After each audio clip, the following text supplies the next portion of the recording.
Friends, welcome back to my channel Rohan Gandhi talks. ఈరోజు నేను ఇంకా మా సిస్టర్ రియా ఇద్దరు కలిసి వేమన పద్యం చెప్పబోతున్నాము. మా చెల్లి ముందుగా పద్యం చెప్తుంది, తర్వాత నేను భావం చెప్తాను. చెల్లి స్టార్ట్ చేయి.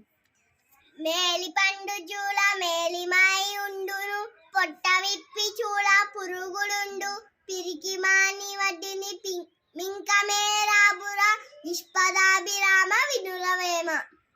ఓకే ఫ్రెండ్స్, నేను భావం చెప్పబోతున్నాను. ఓ వేమ, మేడిపండు పైన చూడడానికి ఎర్రగా ఉంటుంది, కానీ పొట్ట విప్పి చూడగా లోపల పురుగు నుండెను. పిరికివాడు బయటకు గంభీరంగా కనిపిస్తాడు, కానీ లోపల భయంతో చస్తూ ఉంటాడు. ఓకే ఫ్రెండ్స్, ఈ వేమన పద్యాలు మనము చదివి నేర్చుకోవడంతో పాటు వాటి భావాన్ని మనము గుర్తించి